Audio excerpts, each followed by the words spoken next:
Hello guys, मैं हूं मनीष वर्मा और आपका स्वागत है हमारे चैनल लर्न ऑफ टेक्नो पर।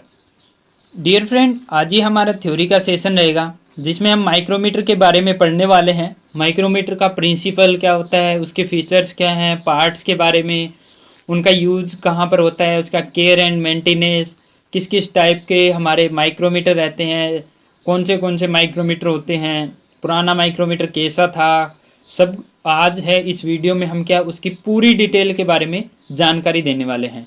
ठीक है डियर फ्रेंड, तो वीडियो के अंत तक बने रहिएगा क्योंकि माइक्रोमीटर से आपको 1 2 3 क्वेश्चन तक आपको क्या देखने के लिए मिल जाता है। अगर कंपटीशन लेवल का भी एग्जाम रहता है तो वहाँ पर भी आपको 1 से 2 क्वेश्चन है वो देखने के लिए मिल जाते हैं ओनली माइक्रोमीटर से। ठीक है डियर फ्रेंड, चाहे इसका लिस्ट काउंट से संबंधित हो, चाहे इसके पार्ट से संबंधित हो, चाहे इसका मटेरियल से संबंधित हो, चाहे इसके टाइप्स से संबंधित हो, चाहे इससे प्रिंसिपल से संबंधित हो, कुछ भी हो, लेकिन आपको 1 से 2 क्वेश्चन है कंपटीशन लेवल में। और अगर आप आईटीआई लेवल का एग्जाम दे रहे हैं, अप्रेंटिसशिप लेवल का एग्जाम दे रहे हैं, तो वहां पर भी आपको 2 से 4 क्वेश्चन तक देखने के लिए मिल जाता है। ठीक है डियर फ्रेंड, तो यानी कि वीडियो है वो बहुत ही इंपॉर्टेंट है, बहुत ही बेहतरीन वीडियो होने वाला है, तो वीडियो के अंत तक बने रहिएगा। ठीक है डियर फ्रेंड, तो चलिए क्लास को शुरू करते हैं। फर्स्ट इसमें बारीक मापी औजारों से क्या तात्पर्य है। बारीक मापी औजार कौन से होते हैं? Measuring instrument. ठीक है, तो ऐसे मापने वाले औजार जिनकी शुद्धता मीट्रिक प्रणाली में 0.01 mm या 1/100 मिलीमीटर और ब्रिटिश प्रणाली में 0.001 इंच या 1/1000 इंच होती है, उन्हें प्रिंसीजन इंस्ट्रूमेंट यानी कि बारीक मापी औजार कहते हैं। ठीक है, जैसे माइक्रोमीटर, वर्नियर कैलिपर इत्यादि क्या होते हैं? प्रिंसीजन इंस्ट्रूमेंट रहते हैं हमारे। ठीक है, आज हम पढ़ेंगे ओनली माइक्रोमीटर के बारे में। किसके बारे में? ओनली माइक्रोमीटर के बारे में। ठीक है डियर फ्रेंड, फिगर आप इसका साइड में देख ही रहे होंगे, थोड़ा थोड़ा मैं आपको यहीं पर क्लियर कर देता हूँ एक बार। ये इसका रहता है, फ्रेम रहता है। ठीक है, ये होता है एन व्हील। ये क्या होता है? An wheel. ये होता है स्पिंडल। ठीक है, ये जो आगे ब्लैक ब्लैक जो दिख रहा है दोनों साइड में, ये है कार्बाइड टिप। ये है लोकनट। ठीक है, ये फ्रेम आ गया, फ्रेम के आगे लोकनट लगा हुआ है। ठीक है, अब पीछे से चलते हैं। ये क्या होता है? ये रेचेट स्टॉप होता है। ये आता है हमारा थिम्बल। ठीक है, ये थिम्बल है, ये थिम्बल डिवीजन आ गई। अब ये बचा, अब ये क्या है? ये बेरल या सलीव बोलते हैं इसको। कि इसको क्या बोलते हैं? बेरल या सलीव, दो नाम होते हैं इसके। इसके क्या नाम होते हैं? बेरल या सलीव, दो नाम होते हैं। ठीक है डियर फ्रेंड, पीछे पीछे रेचेट स्टॉप हो गया। ठीक है, उसके बाद थिम्बल हो गया, ये थिम्बल डिवीजन हो गई, ये बेरल या सलीव हो गया, जिसके ऊपर 2 डिवीजनें होती है। जिसके ऊपर 2 डिवीजन होती है, 2 माप होती है। जैसे ये तो थिम्बल की माप हो गई, थिम्बल डिवीजन। अब बेरल या सलीव पर 2 माप होती है, एक मेन डिवीजन और एक सब डिवीजन। अब मेन डिवीजन कौन सी होती है? मेन डिवीजन जैसे 0, इसके बाद 1 2 3 4 जो ऊपर की तरफ होती है वो मेन डिवीजन होती है।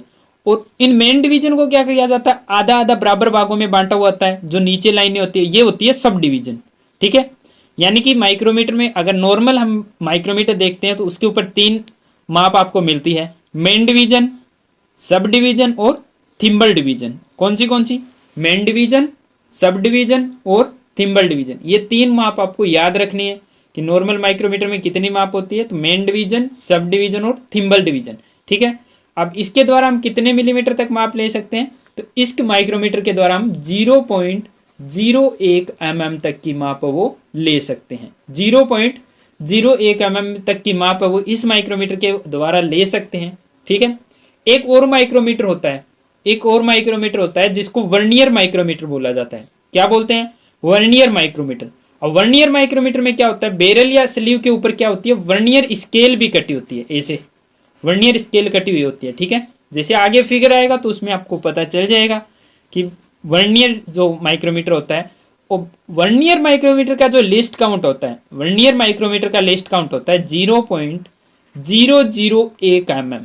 कितना? 0.001 mm वो होता है वर्नियर माइक्रोमीटर का लिस्ट काउंट।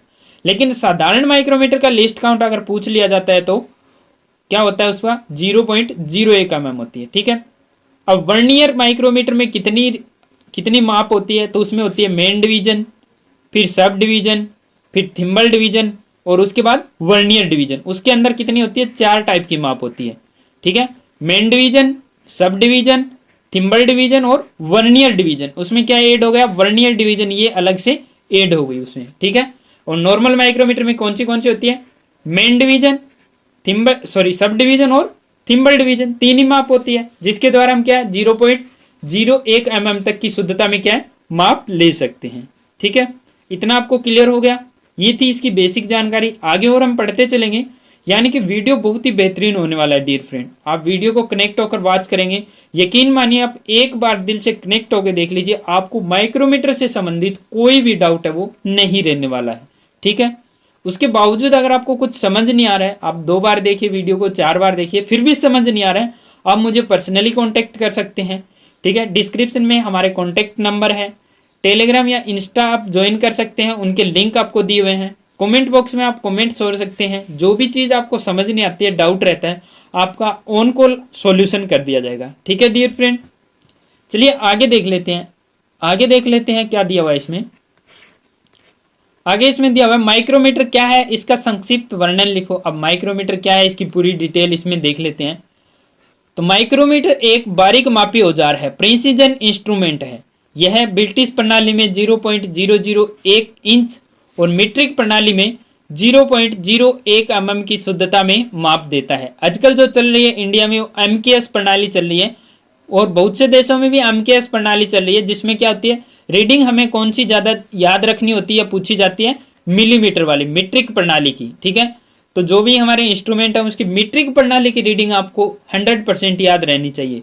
ज़्यादातर पूछी जाती है 90% मीट्रिक प्रणाली की, और 10% रहता है कि ब्रिटिश प्रणाली में भी पूछ लिया जाए। तो ऐसा ना हो कि आपको ब्रिटिश प्रणाली आती ना हो, आना चाहिए, लेकिन मेन जो इंपॉर्टेंट है वो कौन सी है, मीट्रिक प्रणाली है।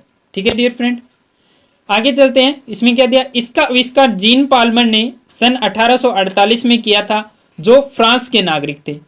सबसे पहले जीन पाल्मर ने अमेरिका में माइक्रोमीटर बनाया, जिसका नाम है वो पाल्मर माइक्रोमीटर रखा।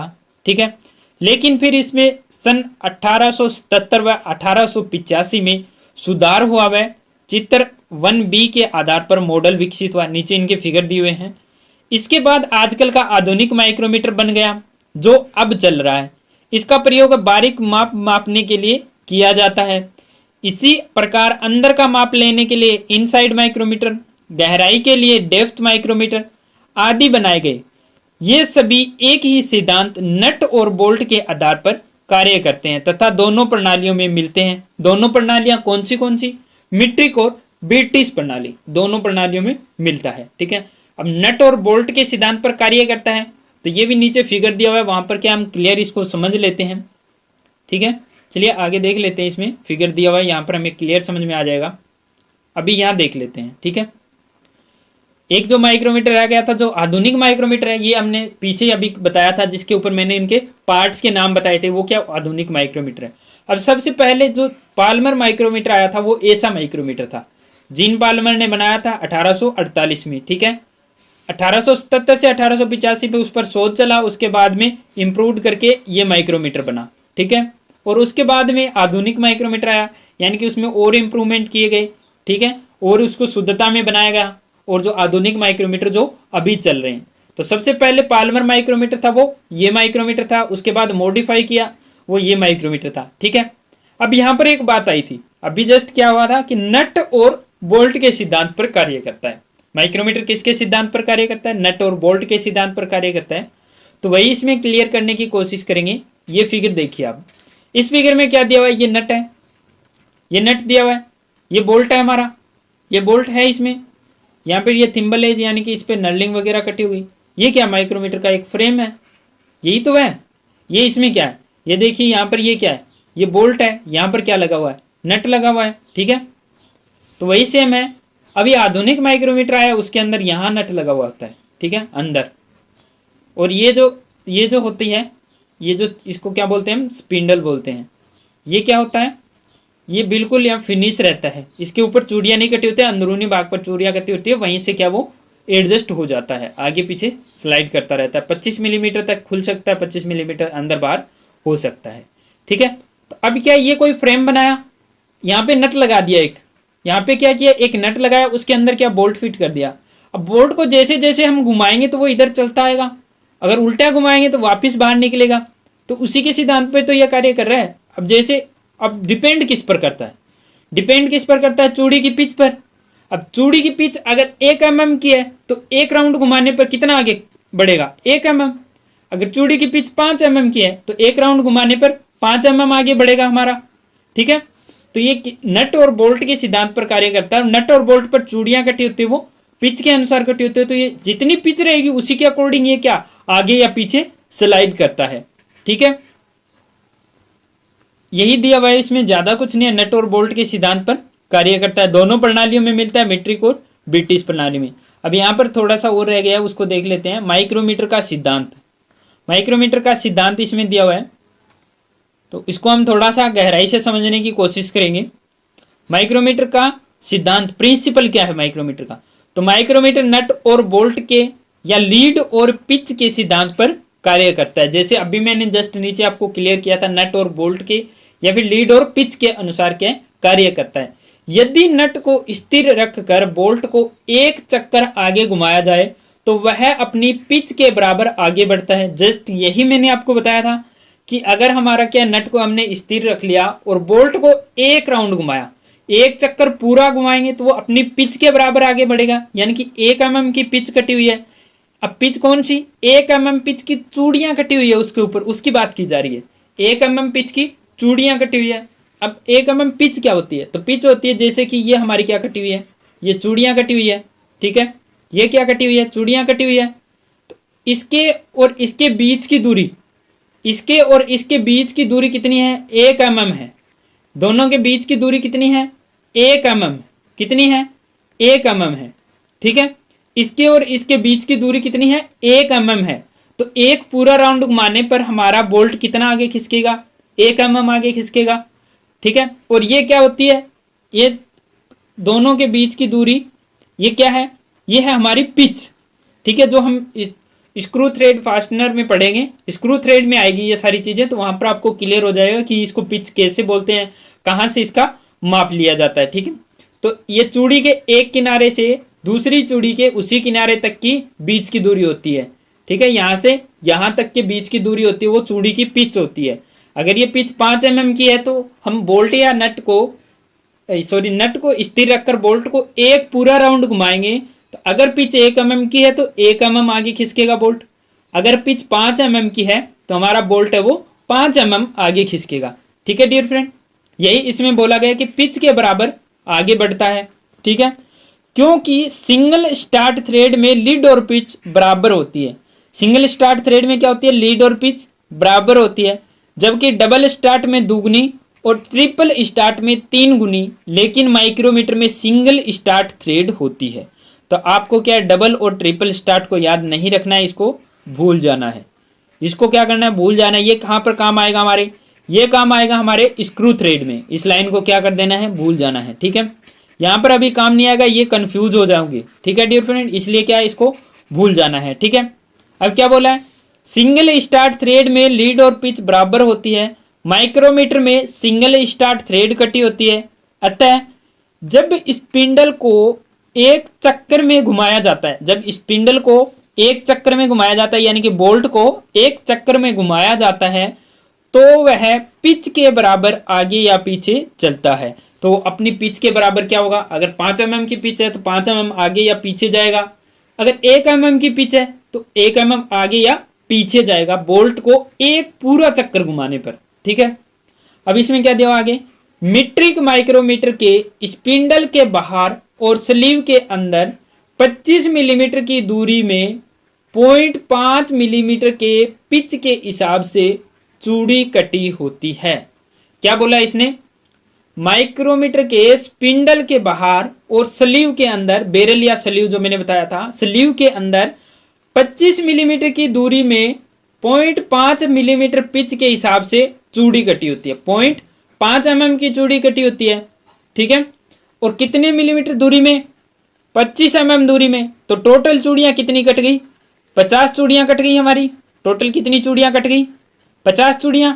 ठीक है, अतः जब स्पिंडल एक चक्कर आगे घुमाया जाता है तो वह 0.05 mm आगे बढ़ता है। स्पिंडल को क्या करेंगे? एक चक्कर घुमाएंगे तो वो कितना आगे बढ़ेगा? एक चक्कर घुमाएंगे तो 0.5 mm की पिच है तो 0.5 mm आगे बढ़ेगा। यदि उस पूरे चक्कर का केवल 50वां हिस्सा घुमाया जाए तो स्पिंडल आगे कितना बढ़ेगा। अब क्या करें, 50वां हिस्सा ही घुमाना है, यानी कि एक पूरा राउंड घुमाया तो 0.5 mm आगे बढ़ा।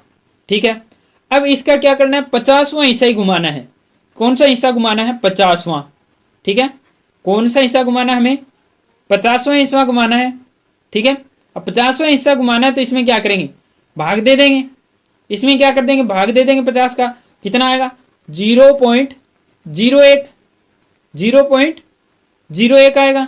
ठीक है, क्योंकि 5 का 5 हमने निकाल लिया, अब क्या 0 आया तो टूटे बाकी सिपर, 50 का भाग इसमें गया पूरा, 50 से कम 50। ठीक है, अगर समझ नहीं आ रहा है तो थोड़ा ठहरिए, क्लियर कर देते हैं। अभी क्या बोला है, 50वां हिस्सा घुमाना है, यहां तक आपको क्लियर हो गया।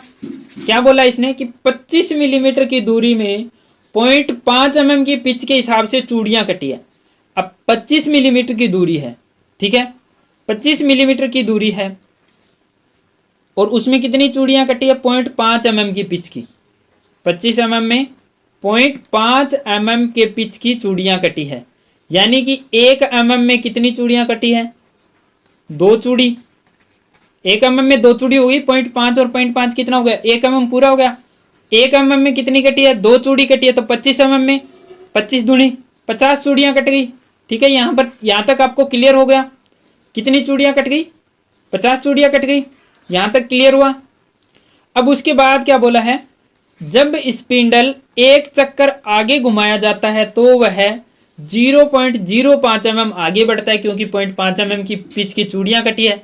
यदि उस पूरे चक्कर का केवल 50वां हिस्सा ही घुमाया जाए तो स्पिंडल आगे बढ़ेगा।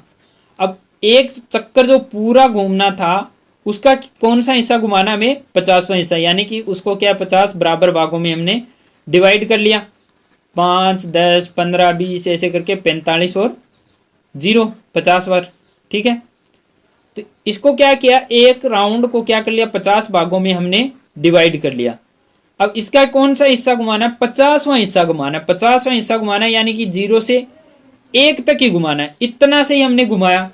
अब इतना सा घुमाएंगे तो भी थोड़ा सा, बिल्कुल थोड़ा सा घूमेगा तो भी थोड़ी सी चूड़ी तो आगे खिसकेगी ना, तो वही पूछ रहा है कि कितनी चूड़ी आगे खिसकी, कितना mm आगे खिसका। तो 50वां हिस्सा घुमाया जाए तो स्पिंडल आगे बढ़ेगा, तो 0.5 mm की पिच है, कितनी पिच है, 0.5 mm की। अब इसमें भाग दे देंगे किसका, 50 का। ठीक है, थोड़ा सा कलर चेंज कर लेते हैं।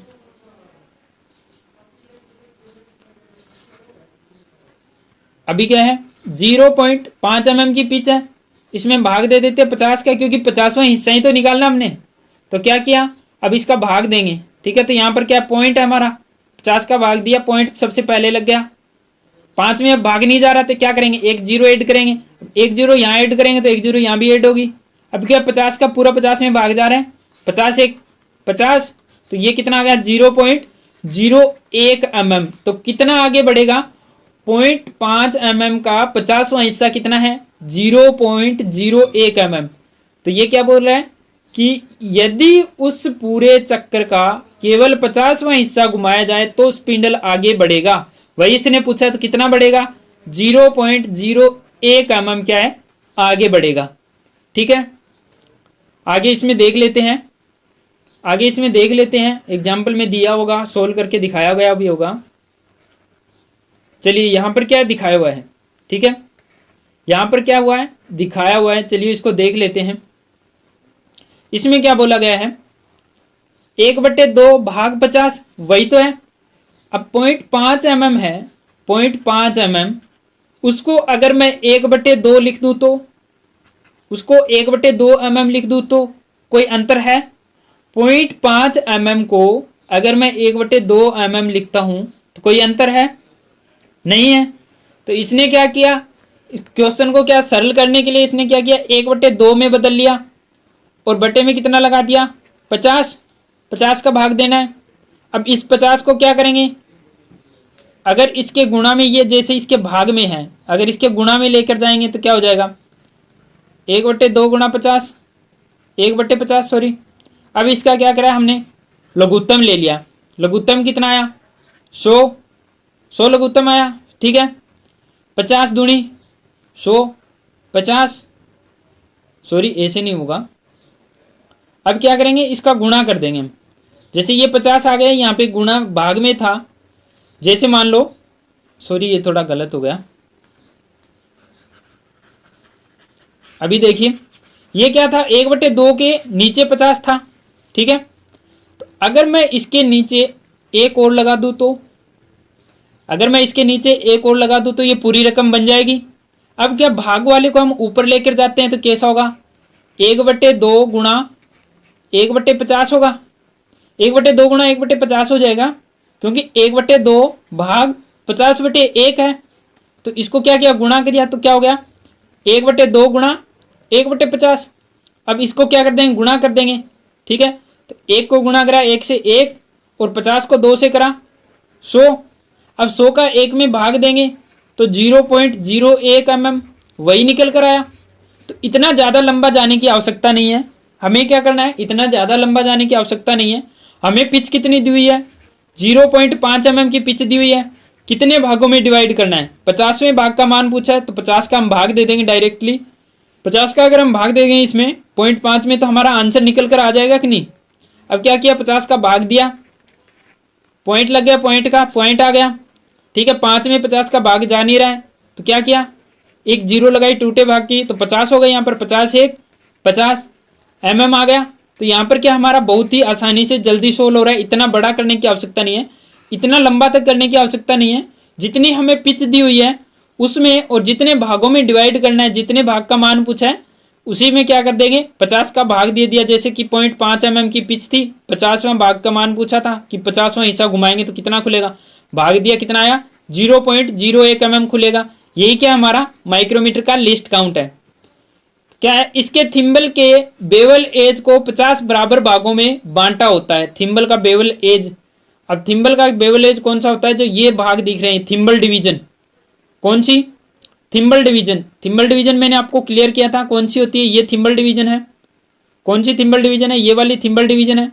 तो ये मैंने आपको क्लियर किया था, ठीक है डियर फ्रेंड। कौन सी है, ये थिम्बल डिवीजन है। तो इसको क्या है, बराबर भागों में बांटा है। अब ये क्या है, राउंड है। अब ये क्या पूरा राउंड है ना ऐसे, तो इसको क्या कर दिया, 50 बराबर भागों में बांट दिया ऐसे ऐसे करके, ठीक है। तो क्या हम 50वें भाग तक खोल सकते हैं इसको, वही इसमें पूछा है कि अगर इसका 50वां भाग खोलेंगे तो कितना खुलेगा, तो 0.01 mm खुलकर आएगा, ठीक है। आगे देख लेते हैं आगे क्या दिया हुआ है नेक्स्ट में। आगे नेक्स्ट इसमें दिया हुआ है माइक्रोन किसे कहते हैं, माइक्रोन किसे कहते हैं। ये क्वेश्चन भी क्या है, कंपटीशन लेवल में बहुत बार पूछ लिया जाता है। 1 माइक्रोन का मान पूछ लिया जाता है, 1 सेंटीमीटर में कितने माइक्रोन होते हैं, 1 मिलीमीटर में कितना माइक्रोन होता है, तो वही पूछ लिया जाता है, ठीक है। या अगर 1 माइक्रोन बराबर कितना मिलीमीटर होता है, 1 माइक्रोन बराबर कितना सेंटीमीटर होता है। तो माइक्रोन किसे कहते हैं, 1/1000 मिलीमीटर या 0.001 मिलीमीटर को 1 माइक्रोन कहते हैं। यह माप मीट्रिक वर्नियर माइक्रोमीटर से मापा जाता है। मैंने आपको बताया था वर्नियर माइक्रोमीटर, उसी का जिक्र किया हुआ है। वर्नियर माइक्रोमीटर का लिस्ट काउंट कितना होता है, 0.001 mm, यानी कि 1 माइक्रोन की शुद्धता तक क्या है हमारा वर्नियर माइक्रोमीटर वो माप ले सकता है, मीट्रिक वर्नियर माइक्रोमीटर, ठीक है। ब्रिटिश वर्नियर माइक्रोमीटर जो रहता है वो 0.00030 आएगा, 0.0001 इंच तक की शुद्धता में क्या माप ले सकता है, ठीक है। नेक्स्ट है हमारा माइक्रोमीटर किस धातु के बनाया जाता है। इसकी धातु बहुत बार पूछ ली जाती है। माइक्रोमीटर अधिकांश तक इसके इनवायर स्टील का बनाया जाता है, लेकिन कई माइक्रोमीटर की frame forge steel, cast iron की बनाई जाती है। फोर्ज स्टील या फिर कास्ट आयरन की बनाई जाती है और स्पिंडल तथा एनविल के फेस कार्बाइड के बनाए जाते हैं। स्पिंडल और एनविल के फेस है, ये जो ब्लैक ब्लैक आगे से आपको दिख रहे हैं दोनों तरफ से, ये क्या कार्बाइड के बनाए जाते हैं। अब कार्बाइड के क्यों बनाए जाते हैं, तो कार्बाइड के इसलिए बनाए जाते हैं, जब भी हम माप लेते हैं तो क्या होता है, ये दोनों पॉइंट क्या टच होते हैं हमारे पार्ट्स के साथ में, जॉब के साथ में, तो क्या ये थोड़े बहुत घिस जाते हैं। तो घिसने से बचाने के लिए क्या करते हैं, कार्बाइड की टिप लगाते हैं। कार्बाइड क्या जल्दी से नहीं घिसता है, वो बहुत ही हार्ड होता है, ठीक है। तो क्या है, इसके दोनों स्पिंडल और एनविल के ऊपर क्या लगा दिया जाता है, इनके फेस पर कार्बाइड की टिप लगा दी जाती है, जिससे क्या ये जल्दी से घिसता नहीं है और शुद्धता में माप हमें देता रहता है, ठीक है डियर फ्रेंड। चलिए आज की वीडियो में बस इतना ही। वीडियो अगर आपको अच्छा लगता है तो ज़्यादा से ज़्यादा आप इसे शेयर कर दीजिएगा, और चैनल को अगर आपने अभी तक सब्सक्राइब नहीं किया है तो सब्सक्राइब कर लीजिए, क्योंकि हर शाम 8 बजे आपको एक नया वीडियो मिलेगा ITI से रिलेटेड, और हर शाम 6 बजे एक नया क्वेश्चन मिलेगा आपको, वो भी ITI के रिलेटेड ओनली हमारे चैनल पर। और 6 बजे वाले क्वेश्चन का आंसर आपको नेक्स्ट डे 6 PM मिल जाता है। ठीक है, यानी कि हर शाम 6 बजे और 8 बजे आप हमारे चैनल पर विजिट कर सकते हैं, और आप जो बेल आइकन होती है उसको ऑल पर प्रेस कर लीजिए, ताकि कोई भी वीडियो आए, कोई भी नोटिफिकेशन आए, ठीक है, कोई भी लेटेस्ट अपडेट आए जॉब से रिलेटेड, ITI से रिलेटेड, अप्रेंटिसशिप से रिलेटेड या CTI से रिलेटेड, तो आपको सबसे पहले हमारे चैनल पर जानकारी मिल जाएगी। ठीक है dear friend, wish you all the best.